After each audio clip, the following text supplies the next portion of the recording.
오늘 저는 새해를 계획하며 라는 제목으로 말씀 나누겠습니다. 한번 저를 따라해 보실까요? 새해를 계획하며. 자, 이제 새해를 계획하시면서 하나님 우리에게 주시는 메시지는 무엇일까 잠시 살펴보도록 하겠습니다. 오늘 이 골로새서 3장은 우리 삶에 실천할 수 있는 덕목들을 말씀하시면서 너희들이 어떤 인생의 목표를 찾아갈 때 두 가지 계획, 두 가지 확실한 것을 좀 잡았으면 좋겠다. 우리 최종적인 인생의 목적이 두 가지라고 말씀하십니다. 이 두 가지를 알려면 먼저 제일 기초를 알아야 되거든요. 그 기초 위에다가 두 가지 기둥을 세우면 좋겠다는 메시지입니다. 도대체 기초는 무엇일까요? 우리가 잘 아는 기독교의 핵심 사랑이 기초고, 그 사랑 위에다가 두 가지 계획을 잡는 기둥을 좀 세워라고 말씀하십니다. 먼저 본문 12절에 보면은 이렇게 말씀을 하십니다. 같이 읽어볼까요? 시작. 그러므로 너희는 하나님이 택하사 거룩하고 사랑받는 자처럼 긍휼과 자비와 겸손과 온유와 오래 참음을 어떻게 해요? 옷을 입어라. 옷을. 옛날에 있는 것들은 다 던져버리고 거룩한 사람이 되었고, 하나님이 택하사 사랑받는 자녀가 되었으니까 저를 한번 따라볼까요? 5가지 옷인데요. 긍휼의 옷, 자비의 옷, 겸손의 옷, 온유의 옷, 오래 참음의 옷. 이것을 딱 입고 나서 새해를 준비하고 출발하는 것입니다. 그러면서 13절에 우리에게 권면하기를, 13절 시작. 누가 우리에게 불만이 있거든 서로 용납하여 피차 용서하되 주께서 너희를 용서하신 것 같이 너희도 그렇게 용서해라. 새해를 준비하시면서 저와 여러분들 마음속에 용서 못할 사람, 용납 못할 사람 있으면 오늘 시간에 다 용서하시기를 주의 이름으로 축원드립니다. 이 용서가 뭐냐면 하나님이 나에게 주신 사랑으로 다른 사람을 사랑하는 것이죠. 그래서 그 다음 절에 보면은 사랑을 이렇게 띠띠우는 것이라고, 띠를 매는 거라고 이야기를 합니다. 시작. 이 모든 것 위에 사랑을 더하라. 이는 온전하게 매는 뜻이다. 긍휼, 자비, 겸손, 온유, 오래 참음의 옷을 입고 이 위에다가 사랑이라는 것을 딱 덮어서 띠를 띄우면 완전한 옷이 되니까 이것을 기초로 삼아서 그 다음의 세계로 점프해서 들어가라는 메시지입니다. 자, 사랑에 대해서는 너무나 잘 알고 제가 설교를 많이 했기 때문에 오늘 새해를 계획하는 두 가지 기둥, 첫 번째 한번 저를 따라해 보시겠습니까? 평강. 평강이라고 하는 것입니다. 이 평강은 너무너무나 중요해요. 사도 바울이 늘 글을 쓰면서 마무리할 때 은혜와 평강이 너희 무리 가운데 있을지어다. 새해 여러분들을 축복합니다. 새해가 시작될 때 하나님 은혜 가운데 평강이 넘쳐날지어다. 그 다음 절 오늘 보면 15절에는 평강을 이렇게 소개하지요. 시작. 그리스도의 평강이 너의 마음을 주장하게 하라. 너희는 평강을 위하여 한 몸으로 부르심을 받았나니 너희는 또한 감사하는 자가 되어라. 평강이 너의 마음을 주장하도록 하라. 제가 한번 책을 뒤져봤더니 이 평강이 우리 마음을 주장하게 하라라는 것이 원래 헬라 원어에는요 호 에이레네, 이게 평강이거든요. 에이레네가 투 크리스투, 그리스도가 우리 마음을 지배할 수 있도록 도와줘라. 다시 말하면 하나님의 아들 예수님과 내가 평안한 관계, 화평한 관계, 좀 말이 어색한데요, 화해한 관계예요. 하나님과 내가 멀어져 있었는데 예수 그리스도 안에서 주님이 나타나서 이 평강이라는 단어가 하나님과 나를 사랑의 띠로 묶어줬습니다. 꽉 묶어줘가지고 높음이나 기쁨이나 세상 것이나 이 세상 어떤 것도 하나님과 나의 사랑에서 끊을 수 없는 이 관계를 맺어줬는데 이게 하나님과 나와 그리스도 안에서 평강하게 되었다. 좀 해석을 달리하면은 화해하게 되었다는 거예요. 좀 엄격하게 얘기하면 내가 완전히 잘못하고 죄를 졌지만 하나님의 사랑의 띠로 나를 묶어줘가지고 죄 많은 나를 하나님과 화해시키셨다. 이 말은 예수님이 십자가에서 화목 제물로 죽으심으로 말미암아 하나님과 화평케 되는 길을 열어주셨다라는 것입니다. 사랑하는 성도님들, 만약 우리가 아주 나쁜 병에 걸렸어요. 그럴 일은 없지만 정말 몹쓸 병에 걸려서 무려 10년 동안 투병을 했습니다. 아주 나쁜 질병 때문에 10년간 싸웠어요. 하나님의 은혜로 10년 뒤 치유가 됐습니다. 할렐루야. 그럼 여러분의 마음속에 이 평강이 얼마나 자리 잡겠습니까? 웬만해서는 기도에서 나왔기 때문에 조금도 요동치지 않을 거예요. 웬만해서는 흔들리지 않을 것입니다. 그죠? 그것처럼 이 화평이라고 하는 거, 평강이라고 하는 것은 그냥 우리 마음속에 다가오는 게 아니에요. 하나님이 나에게 은혜의 띠를 주셔가지고 이제 견고해진 하나님과의 관계 때문에 시험이 다가오고 어려움이 와도 흔들리지 않는 단계, 이게 바로 하나님이 주시는 은혜입니다. 저는 우리 순복음금주교회 모든 성도님들이 새해를 계획하면서 무엇보다도 하나님과의 화목이 있게 되기를 주의 이름으로 축원드립니다. 하나님과의 사랑의 끈으로 연결되어서 이거에 대한 확신 없이는 내가 새해를 계획할 수 없습니다. 하나님 새해에 주님과 끈끈한 이 사랑의 띠로 내년도를 계획하게 도와 주시옵소서. 그럼 하나님께서 이 평강의 은혜를 부어주실 줄 믿습니다. 제가 우리 순복음 금종교회를 다니면서 이제 직접 듣는 간증들도 많지만 또 돌아 듣는 간증이 참 많습니다. 할머니께서 우리 교회에 나오셨는데 그분의 말씀이 남편이 별로 사랑스럽지가 않습니다. 결혼해서 아기 낳고 보니까 그냥 내 남편인 것이지 남편이 사랑스럽지가 않습니다. 얼마나 힘들겠습니까? 사랑하는 남편, 사랑하는 아내랑 사는 거 행복하죠. 반대인 경우에는 참 어려울 거예요. 근데 이 어르신이 우리 교회 와서 예배를 드리고 은혜를 받았습니다. 하나님의 말씀을요 열심히 읽으십니다. 그 다음부터 변화가 일어나는 거예요. 정말 많이 읽으셨습니다. 정말 깜짝 놀랄 정도로 말씀 많이 읽으셔서 제가 성경책을 하나 선물로 드릴 정도로 엄청나게 성경을 읽으세요.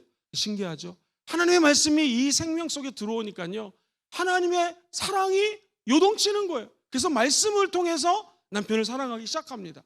그래서 옛날에는 뭐가 선물로 들어오면 별로 챙겨주지 않았는데 이제 남편 거 챙겨야지, 남편에게 가져가야지 라는 마음이 생긴다라는 것입니다. 오늘 우리 순복음 금정교회 모든 성도들이 사랑할 수 없는 사람, 그동안 미워했던 사람, 좀 갈라져 있던 사람들이 하나님의 말씀이 사랑이잖아요. 그 사랑이 우리 안에 들어옴으로 말미암아 사랑의 띠로 연결되고 그 사랑으로 모든 사람을 용서하는 역사가 있게 되기를 주의 이름으로 축원드립니다. 이것이 우리가 얘기하는 하나님의 은혜예요. 사랑하는 성도님들, 이 예수 그리스도는 어떤 분이신가? 예수 안에서 사랑의 띠로 묶어졌다고 그랬잖아요. 예수 그리스도를 요한복음 1장 1절은 태초에 말씀이 로고스거든요. 태초에 말씀이 계시니라. 이 말씀 로고스죠. 하나님과 함께 계셨다. 이 말씀 로고스예요. 곧 하나님이시다. 이거를 좀 달리 바꿔서 해석을 하면 어떻게 되냐면 로고스가 태초에 계셨습니다. 로고스가 하나님과 함께 계셨습니다. 로고스는 곧 하나님이십니다. 이 로고스가 누구냐면 예수 그리스도예요.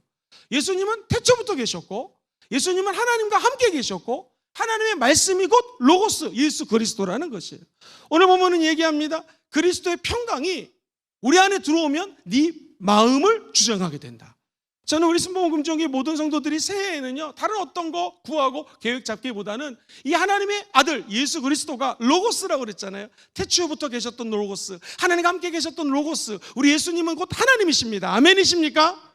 그 로고스 대신 예수가 우리 안에 들어와서 사랑의 띠를 묶고요, 그러므로 말미암아 참된 평강이 자리 잡게 되기를 주의 이름으로 축원드립니다. 이 진짜 평강은 하나님으로부터로만 공급됩니다. 마태복음 10장 28절에 보면 이런 말씀이 나와요. 같이 읽어볼까요? 시작.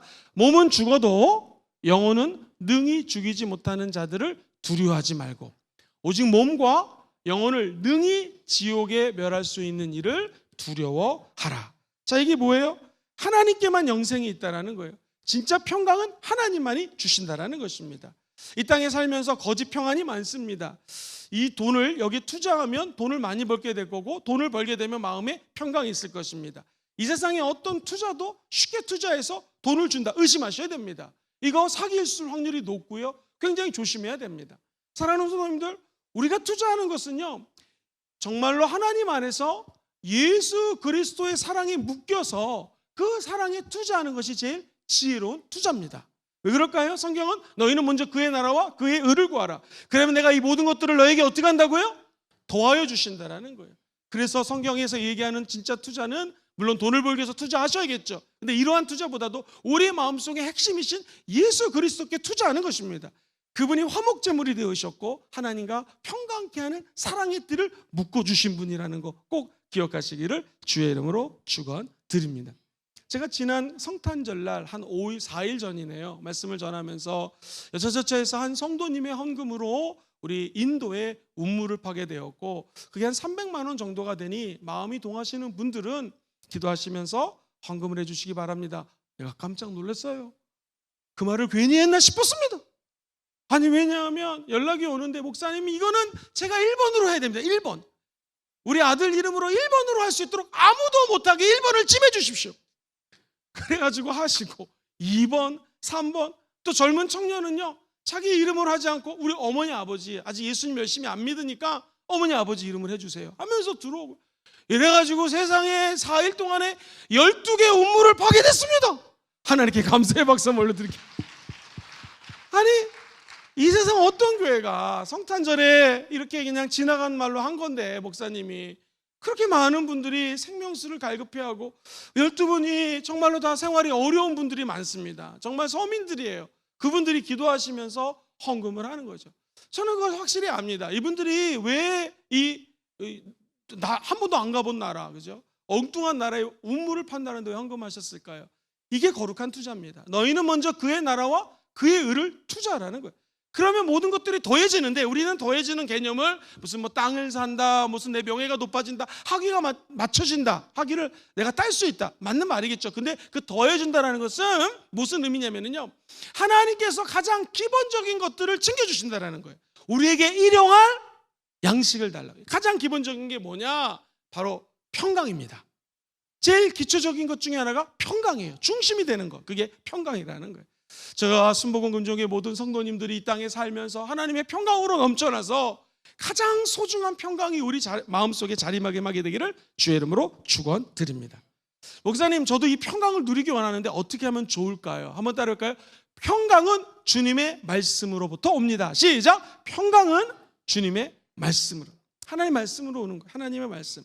골로새 3장 16절에 보면 그리스도의 말씀이 너희 어디에요? 속에 풍성히 거하라. 모든 지혜로 피차 가르치며 권면하고 시와 찬송과 신령한 노래를 부르며 감사하는 마음으로 하나님을 어떻게 해요? 찬양하라는 것입니다. 즉 그리스도의 말씀이 너희 속에 임하면, 우리가 그 말씀 속에 거하면 풍성한 삶이 이루어진다는 거예요. 이 풍성함 중에서 최고의 은혜와 축복이 평강이라는 것입니다. 예를 들어 보겠습니다. 결혼 안 한 분들 여기 많이 계시는데, 결혼하는 상대 남편이, 이제 배우자가 늘 기도함으로 마음이 평안해요. 그럼 그 평안이 아내에게 전이가 되고 거룩한 전염이 됩니다. 그 반대도 마찬가지고요. 예배당에 왔는데, 교회에 왔는데 정말로 힘든 우리 성도님이 계시는데 평안합니다. 신기해요. 이 평안은 전이가 됩니다. 사랑하는 성도님들, 진짜 평안은 어디에 있는가? 예수 안에 있어요. 우리 성도들이 예배를 드리는 목적도, 내년도 우리가 계획을 잡는 목적도 평안 안에 들어가는 것이 최고예요. 그래서 많은 목사님들이 설교하실 때 기도 응답은 병구나 이게 응답이다 라고 말씀하실 수도 있지만, 기도하다 뭐가 다가오면 평강이에요? 평안이 다가오면, 죄송합니다, 제가 질문을 잘못 드렸네요. 기도하다 뭐가 내 마음속에 다가오면 응답이에요? 평안이에요. 평안함이 다가오면 이게 응답입니다. 하나님은 언제나 불안불안하게 역사하지 않습니다. 평안하게 역사하는 거예요. 오늘 밤 기도하다 이 은혜를 체험하시기를 주의 이름으로 축원드립니다.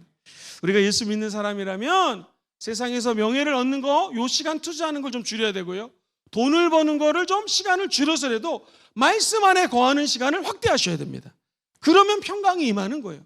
계획을 잡으실 때 이것도 해야 되고 저것도 해야 되고 돈도 벌어야 되고 건강도 챙겨야죠. 다 해야 되겠죠. 그런데 우리에게 제일 필요한 요소가 평강이라는 거 꼭 기억하시기를 주의 이름으로 축원드립니다. 자, 제가 아는 목사님께서 이런 말씀을 하세요. 김영구 목사님, 자기가 최근에 한 성도님하고 통화를 했는데 너무 은혜 받았대요. 무슨 통화를 하셨습니까? 이분이 은퇴를 했다라는 거예요. 이제 시간이 일할 때보다 좀 많아졌다라는 거예요. 목사님께 이렇게 말씀을 하시더래요. 목사님, 제가 은퇴를 했는데 하나님께 기도하는 제목이 있습니다. 목사님이 이제 궁금했대요. 뭘 기도합니까? 저도 기도해 드리겠습니다 했더니, 이분이 은퇴를 하고 시간을 많이 투자해서 옛날에 치열하게 살던 때보다는 시간이 남으니 말씀에 투자하겠습니다. 그래서 내가 말씀의 깊은 곳으로 침전에 들어가기를 원합니다 할 때 목사님이 무릎을 치고, 이 성도님 정말 잘 생각하셨다. 어떤 일이 벌어졌을까요? 이분이 현역에 있을 때는 강의나 이런 거 요청이 없었는데, 이게 웬일입니까? 말씀에 깊이 들어가니까 강의를 가고 책을 쓰면서 유명해지게 되었고, 예전에 현역으로 받았던 월급보다도 더 많은 월급이, 그러니까 사례비랄까요? 강사료가 들어오더라는 거예요. 그리고 당연히 현직일 때보다도 더 명예가 올라가게 되었다는 거예요. 참 신기하죠. 우리가 먼저 구할 게 있고 나중에 해야 될 것이 있습니다.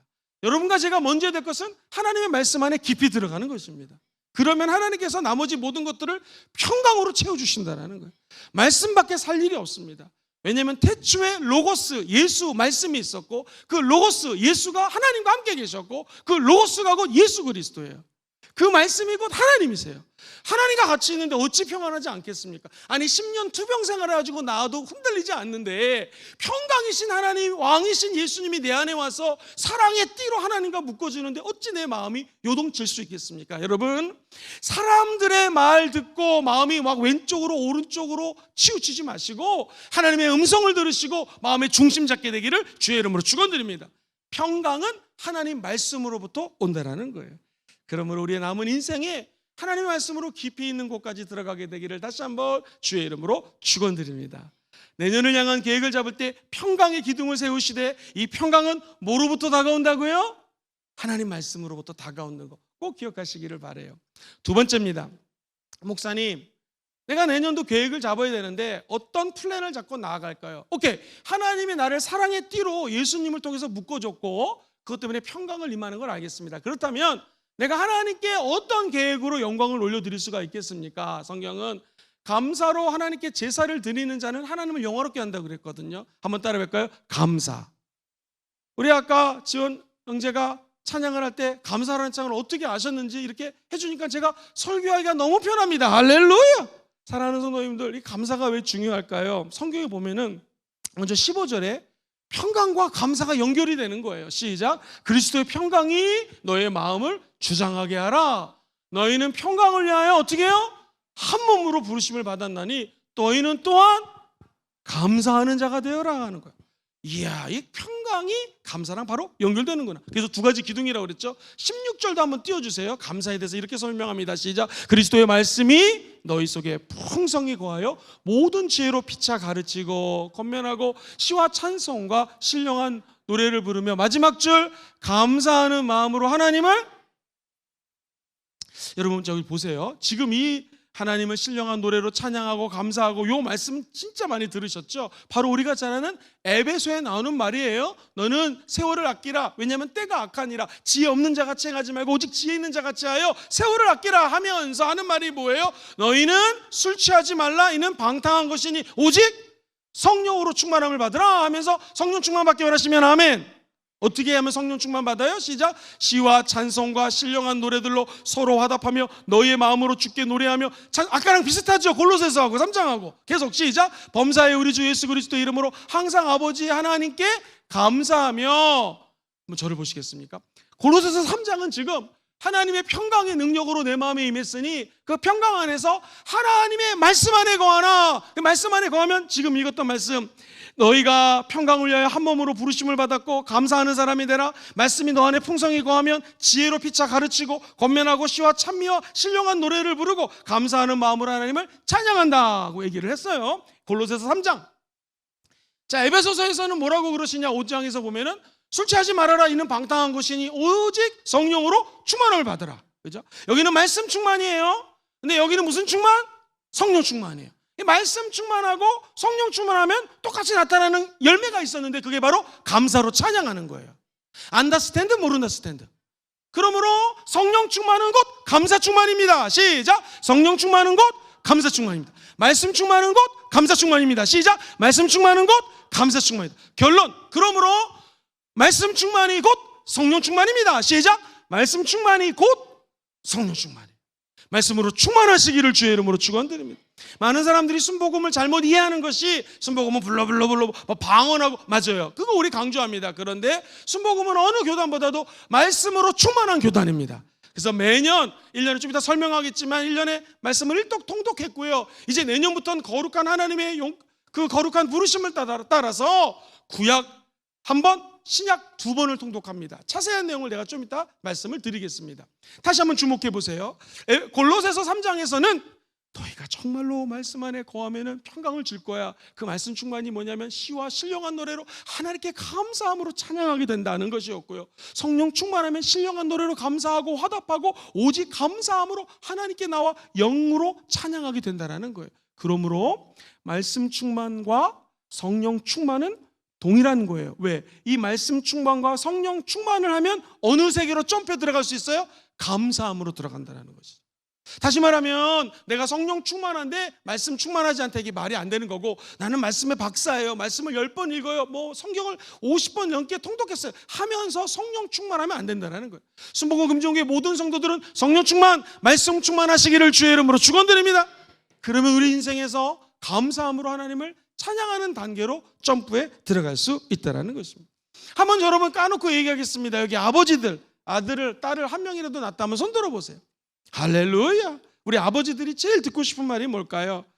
아빠가 최고야. 이 말하면은요, 아버지는 거의 미칩니다. 뭐 지갑에 있는 거 돈 다 안 꺼냅니다. 우리 아빠 최고다, 그죠? 근데 아이들이 사춘기 되면 뭐 이런 말을 잘 안 해요. 그런데 우리 아이들이 커가지고 만약에 딸이나 아들이, 나는 아빠 같은 사람이 될 거야, 난 아빠 같은 사람하고 결혼하고 싶어요, 이렇게 얘기를 한다면 이것처럼 우리 부모로서 정말 감사할 때는 없습니다. 저와 여러분들이 영적인 부모가 있듯이, 또 우리가 육적인 부모가 있고 육적인 자녀가 있듯이, 여기 계신 우리 모든 성도님들의 영적인 부모님은 누구세요? 영적인 아버지가 누구십니까? 하나님 아버지죠. 하나님도 똑같습니다. 하나님은 아버지이시기 때문에 우리 하나님 최고야. 내가 정말 하나님을 닮고 싶어요. 내가 정말로 평강의 나라에 들어가고 싶고 내 마음속에 감사가 넘치기를 원합니다 하면 주님의 최고의 감사와 영광을 받으신다라는 거예요. 그래서 하나님은 감사로 나를 제사 드리는 자가, 나에게 감사를 갖고 와서 예배를 드리는 자가 나를 영화롭게 하나니, 하나님께서 저와 여러분들에게 구원을 베풀어 주신다라는 것입니다. 이 감사가 너무너무나 소중해요. 바울은 로마서 1장 21절 이하에 인간이 왜 심판을 받느냐, 이거는 정반대되는 얘기예요. 왜 심판받느냐, 이거 굉장히 주목하셔야 됩니다. 심판받는 이유가 하나님을 아는데 하나님을 영화롭게 하지도 않아요. 하나님을 아는데 두 번째 줄 뭐로 하지도 않아요? 감사하지 않아요. 이게 심판의 대상이라는 거예요. 하나님을 알기는 아는데 오히려 그 생각이 어떻게 져요? 허망해져. 하나님을 알기는 아는데 그 미련한 마음이 어두워졌다. 이게 심판의 대상이에요. 그 다음 같이 읽어봅시다. 시작. 스스로 지혜 있다 하나 어리석게 되어 썩어지지 아니하는 하나님의 영광을 썩어질 사람과 새와 짐승과 기어다니는 동물 모양의 우상으로 바꾸었다라고 하시면서 하나님은 애처롭게 말씀하십니다. 하나님을 알되 저와 여러분들이 천국 가는 날까지 감사하시기를 주의 이름으로 축원드립니다. 심판의 대상이 아니라 상급의 대상이 된다는 거예요. 권세자들은, 권력자들은 교만해서 하나님 모른다고 합니다. 청년들은 세상에 사랑하는 노래를 부르고 하나님을 찬양하지 않는 경우가 있습니다. 백성들은 미련해가지고 찬양할 이유를 깨닫지 못해요. 근데 저와 여러분들은 감사하기 때문에 찬양할 이유를 깨닫고 천국 가는 날까지 찬양하는 자가 저와 여러분이 되게 될 줄 믿습니다. 찬양을 하면 신기한 일이 벌어집니다. 여러분, 만약 어떤 사람이 옆에서 열심히 찬양하잖아요, 나도 따라서 찬양을 열심히 하게 됩니다. 참 신기해요. 근데 찬양할 때 옆에 있는 사람이 막 딴짓하잖아요, 나도 안 하게 됩니다. 호주라는 나라에 힐성 교회가 있는데, 원래 Assemblies of God, 하나님의 성의 순복음 교단이에요. 여기 가면요, 이분들이 막 발짝발짝 뛰면서 찬양합니다. 제가 너무나 놀란 게요, 한국에서 권사님들이 힐성 컨퍼런스에 왔다가요, 권사님들이 막 점프를 하는 거예요.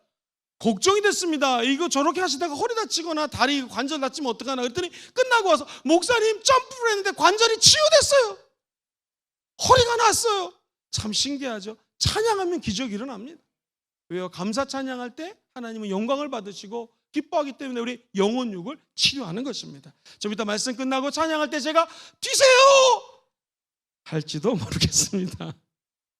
17절 말씀 한번 보세요. 본문에 이렇게 얘기를 해요. 천천히 읽어볼까요? 시작. 또 무엇을 하든지 말에나 일에나 다 주 예수 이름으로 하고 그를 힘입어 하나님 아버지께 어떻게 해요? 감사. 바로 이겁니다. 뭘 하든지, 여러분과 제가 2023년도 뭘 하든지, 말을 하시든지 일을 하든지 뭘 하든지, 여기 말씀합니다. 한번 따라해 볼까요? 예수를 힘입어 하나님께 감사하자. 너무 멋있지 않습니까? 말을 할 때도, 일을 할 때도, 봉사할 때도 주 예수의 이름으로 하십시오. 예수의 이름으로 힘입어서 하나님께 감사하는 한 해를 계획하시기를 주의 이름으로 축원드립니다. 어떤 사람이 파랑새를 잡아가지고 이 파랑새를 집에 갖다 놓으면 평안이 임할 거다, 축복이 임할 거다 해가지고 진짜 젊은이 말로 연락에 파랑새 잡으려고 쫓아다녔죠. 일본, 미국, 중국 안 가본 데가 없습니다. 완전히 지쳐가지고 집 앞에 왔더니 웬일이에요? 우리 처마 밑에 파랑새가 있다라는 것입니다. 파랑새는 바로 여러분 곁에 있습니다. 그 파랑새가 바로 저와 여러분 안에 계시는 예수 그리스도시고 성령 하나님이 우리 안에서 은혜를 부어주신다라는 것입니다. 반주를 한번 좀 짚고들 해주겠습니까? 여러분, 미국 뉴욕에 가면은요, 한 병원이 있는데 거기 환자가 벽에다가 이렇게 낙서를 했답니다. 그대로 좀 인용하겠습니다. 한번 띄워주시겠습니까? 같이 한번 읽어볼게요. 시작.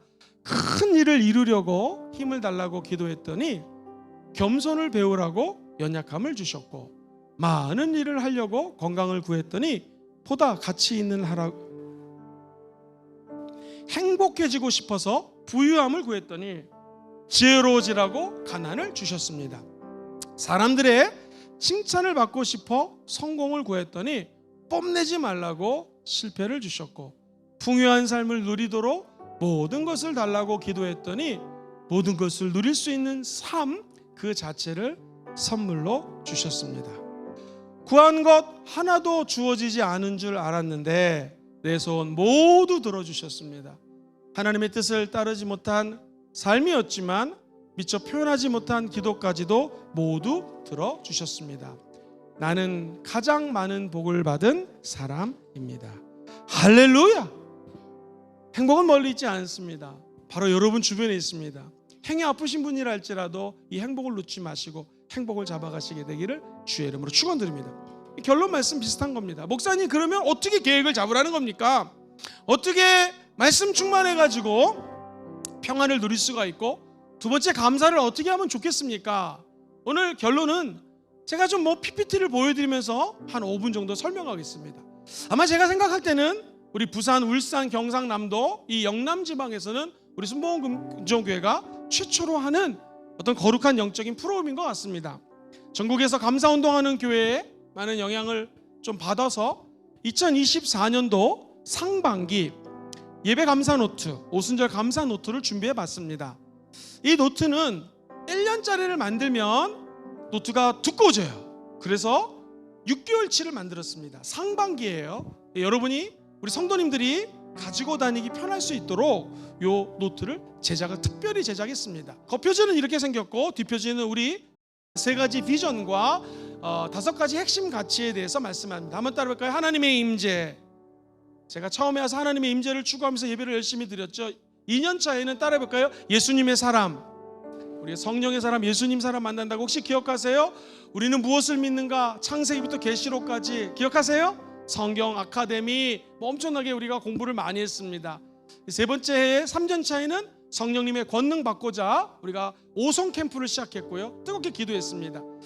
지난 이제 2023년도가 우리 교회의 목적이 복음이기 때문에 복음을 향하여 달려가는 교회에서 열심히 본질을 찾아, 목적을 찾아 달려왔습니다. 이제 주님의 계획, 플랜이에요. 내년도 어떤 계획을 가지고 하나하나 하나님께 영광 올려드릴까 하다가 이 감사 프로젝트를 한번 기획해봤습니다. 자, 다음 페이지 넘겨주시면은요, 이 책은 주일 30일 날 다 나눠드립니다. 표지를 한번 좀 띄워주시고 그 다음에 PPT 한번 올려주겠습니까? 목사님, 아까 말씀이 있어야지 평강하다 그랬는데 이 말씀이 어떻게 우리 마음속에 자리 잡을 수 있고 실천할 수 있을까요? 결국 실천입니다. 아니, 말씀을 많이 알아야지 평안이 이고 은혜가 임한다는 거 모르는 사람이 어디 있겠습니까? 근데 실천을 해야죠. 자, 다음 페이지 보시면 창세기 1장 1절부터 3장까지 읽으시고 첫날, 그리고 마태복음 1장을 읽습니다.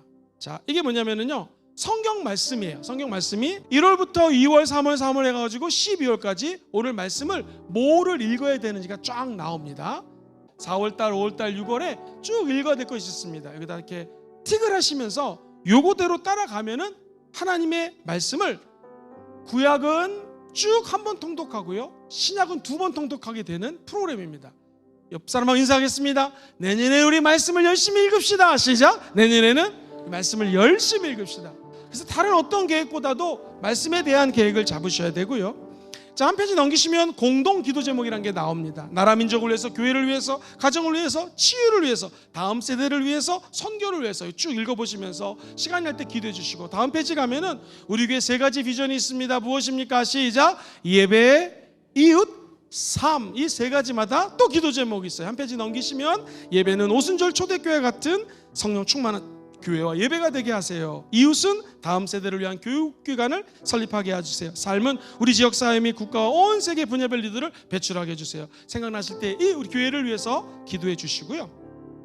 한 페이지를 넘기면 나의 기도 제목이 있습니다. 혹시 안 보이시겠지만 저도 내년도 기도 제목을 이렇게 적었습니다. 이 기도 제목을 다 적으시고, 그 다음 주님이 내게 주신 약속은 뭐냐면 송구 영신 때 말씀 카드를 뽑습니다. 그 카드를 갖고 다닐 수도 있지만 이 노트는 갖고 다니셔야 되거든요. 그래서 그 받은 말씀을 여기다가 옮겨 적으시는 거예요. 그리고 올해 나의 찬송, 아까 얘기하면 감사 같은 찬양, 좋아하는 찬양 하나 적으시고요. 올해 주제 찬양이 되는 거예요, 자기 자신에게. 그 다음 페이지 넘겨주면 홈원 기도 제목이 있습니다. 우리 홈에 이름 김영근 기도 제목 적어주시고 응답 받았는지 안 받았는지를 체크합니다. 그 밑에는 잘 보이실지 모르겠지만 전도 대상자가 있습니다. 한번 따라해볼까요? 작정하고 기도하라, 섬기고 초청하라. 작정하고 기도하고 섬기고 초청하는 거예요. 전도 대상자, 전도 시작일, 결심 및 등록일. 이게 여러분, 우리 교회가요, 잠깐 제 얼굴 좀 비춰주시죠. 너무나 신기한 게요, 우리 교회에 지난해 성도들이 많이 초청이 됐어요. 그런데 예를 들면 그 전에는 50명이 이만큼 전도했다면, 그러니까 이 전도라는 것은 우리 교회는 그냥 한 번 왔다 갔다고 그 전도라고 치지 않습니다. 4주 나와야 돼요. 엄청나게 많은 분들이 오셨는데 올해는요 50명을 넘어서 102명이 전도를 했는데 이분들이 우리 교회에서 4주 이상 나왔어요. 할렐루야. 우리 지금 영광의 박수 올려드리겠습니다. 그러니까 제가 너무너무나 기쁜 게 뭐냐면 한두 사람이 전도한 게 아니라 102명이 전도해서 이분들을 교회에 정착시키려고 애를 썼다는 거예요. 할렐루야. 내년도에 여기 계신 모든 분들이 102명 안에 들어가기를 주의 이름으로 축원드립니다. 그래서 전도하실 분을 미리 적어놓고 기도하자는 것이죠. 그 다음 페이지 보시면 감사 노트 활용법이 있습니다. 이걸 한번 읽어보시고, 감사 노트 활용법. 그 다음에 드디어 이제 새해가 시작됐어요. 그러면 한 페이지 넘겨가시면 1월 1일 월요일입니다. 그러면 그 1월 1일 날은요 감사가 있어요. 한번 따라해볼까요? 하루에 감사 3개 이상 적기. 시작. 목표가 3개예요 감사를 꼭 적으십시오. 중요한 건 이 감사를 적어서 자기 가정에서, 제가 한번 말씀드렸죠, 오늘 너는 감사가 뭐니? 이게 가정 예배예요. 제가 아는 분은 10시에 온 가족이 알람을 해놔. 밤 10시에. 그럼 이제 마루로 모이는 거예요. 그래가지고 너는 오늘 뭐가 감사니? 그럼 예배가요 너무 쉬워요. 읽는 거예요. 초등학생도 그리고 중학생도 나 오늘 감사 1, 2, 3. 엄마 1, 2, 3. 아빠 1, 2, 3. 여기서 굳이 부모님이 설교할 필요가 없습니다. 나는 1, 2, 3. 이거 한 번 하면 1분밖에 안 지나잖아요. 야, 너무나 감사하다. 오늘 누가 감사 기도하고 끝내자 하면 3분 안에 가정 예배가 끝납니다. 할렐루야. 가정 예배 오래 드리지 마십시오. 옆 사람 인사합시다. 제발 가정 예배 오래 드리지 마십시오. 시작. 제발 가정 3분이면 돼요. 3분. 그래서 이제 내년부터는요 가정 예배를 몇 분 드린다? 3분 5분 짧게. 근데 모이는 게 기적입니다. 온 가족이 모이는 게 기적이에요. 목사님 우리 아들 군대 갔는데 괜찮습니다. 요즘 카톡이라는 게 있습니다. 카톡으로 하시면 돼요. 우리 아들 우리 딸 유학 갔는데 괜찮습니다. 유학 갔으면 그 오늘 하루 감사한 거 카톡으로 카톡방 만들어 가지고 하시고, 이제 나이별로 소그룹 시작되거든요. 거기서도 한번 하시면 좋고요. 자기가 아는 사람들에게 감사한 건 나누시고, 특별히 부부가 하나의 은혜 가운데 감사한 거, 오늘 뭐가 감사했어 이렇게 그냥 읽고 잠깐 기도하는 거, 정말 기적이 일어나게 될 줄 믿습니다. 그래서 이 1월 1일 하루에 감사할 거 3가지, 많으면 5가지, 없으면 1가지라도 좋아요. 1가지라도 적으십시오. 그리고 기도하면 가정예배 끝입니다. 근데 이제 이 노트가 왜 예배 노트냐면, 오순절 예배 노트냐면, 한 페이지 넘기시면 평상시에는 월요일부터 토요일까지 감사를 짓다가 주일날은 이제 이 노트를 다 갖고 오셔야 돼요. 우리가 굉장히 많이 찍었거든요. 그래서 주일 설교 묵상을 합니다. 그래서 내년부터는 제가 지난주 설교가 아닌 이번 주 설교를 드릴 테니까, 대지를 드릴 테니까 그걸 여기다 옮기 적든지, 아니면 설교 때 한번 목사님 설교를 한번 받아 적어 보십시오. 주일이 제일 중요하니까 주일 설교 묵상을 한번 하시고, 그 옆에 페이지 보면은 적용과 나눔이 있습니다. 적용과 나눔. 내가 말씀을 삶에서 어떻게 적용할지를 한번 적어보시고, 그 다음에 1월 7일이 주일이거든요. 그 밑에 역시 매일매일 감사니까 감사할 거 3가지 하면서 가정에서 오늘 목사님 설교를 들었는데 이렇게 감사했다, 혹은 봉사하는 우리 장로님을 봤는데 주차장에서 열심히 봉사하시더라, 혹은 우리 안내하시는 분 통해서 은혜 받았다, 뭐 이런 것들을 적으시면 되겠습니다. 이런 식으로 매일매일 감사, 앉으나 서나 감사, 모든 것 감사, 죽어도 감사. 할렐루야. 그리하지 않아도 감사. 이럴 때 우리 원로 목사님이 흉내내겠습니다. 왜 감사 안 해? 왜 아멘 안 해? 그렇죠? 사랑하는 성도님들, 2024년도는 감사가 넘치기를 주의 이름으로 축원드립니다. 그래서 내년도 계획을 잡을 때 말씀 읽을 계획, 이 말씀이 평강을 가져오고요. 두 번째, 감사 계획 잡으셔가지고 천국 가는 날까지 감사가 끊이지 않게 되기를 다시 한번 주 예수 이름으로 간절히 축원드립니다. 할렐루야. 말씀 정리합니다. 새해 계획 이렇게 하십시오. 결국 사랑이잖아요. 기독교 사랑으로 기초를 다지시고 두 가지 기둥을 세워보십시오. 첫 번째 한번 따라해볼까요? 평강의 기둥. 평강을 얻으려면 어떻게 하시라고요? 말씀 읽고 듣고 묵상하고 말씀 적으셔야 됩니다. 두 번째 한번 따라해볼까요? 감사의 기둥. 감사는 매일매일 적으시고 나만 감사하는 게 아니라 나누셔야 됩니다. 그럼 거룩한 감사가 전이 되게 될 줄 믿습니다.